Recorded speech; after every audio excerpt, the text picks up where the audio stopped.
sur Europe 1, Mathieu Noël.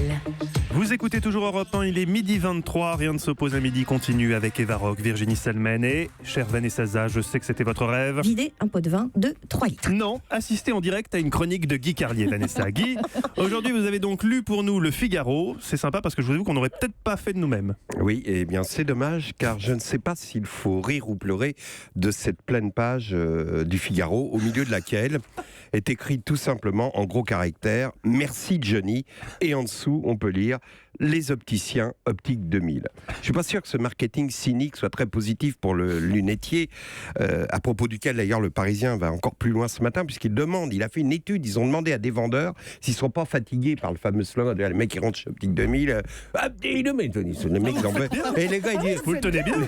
les gars ils disent ah non, pas du tout, au contraire on se réunit tous les matins, on se met en groupe, on crie Optique 2000 et ça nous donne la pêche. Vous voyez, imaginez qu'on crie terre et fenêtre tous autour de Schlesinger. Ceci dit, c'est vrai qu'on a tous en tête une pub Optique 2000.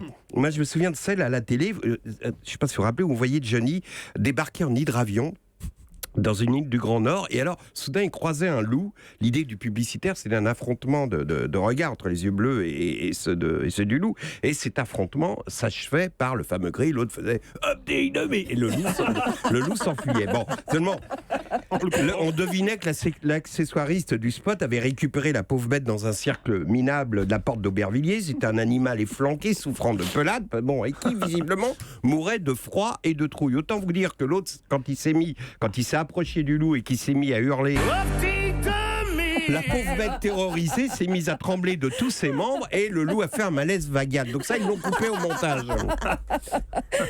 Non mais à propos de lunettes, dans les années 60, l'ennemi de Johnny, c'était Antoine. C'est un truc, voilà, il disait on devrait mettre Johnny en cage à Medrano, etc.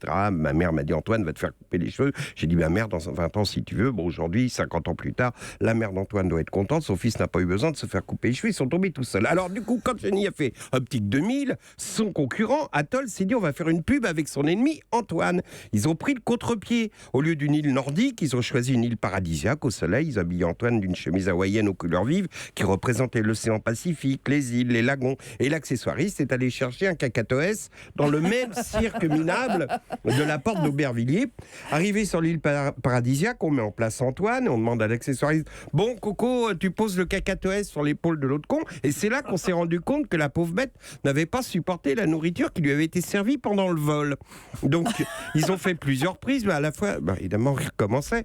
À la fin, le réalisateur a dit bon ça fait rien, laisse le truc sur la chemise, ça passera pour une île volcanique. Alors pour en revenir au Figaro, je voudrais rendre hommage à une personne décédée et qui n'a pas eu de chance, puisque bien que sa famille ait payé très cher, vous savez, c'est le carnet du jour du Figaro, bien que sa famille ait payé très cher son avis de décès dans le journal, il est passé totalement inaperçu, évidemment, compte tenu de l'actualité du décès de Johnny. C'est d'autant plus dommage pour Monsieur Bosch, à la famille duquel je présente mes plus respectueuses condoléances, mais qui a dû vivre un calvaire toute sa vie, puisqu'on lui demandait son nom Bosch et son prénom Jean.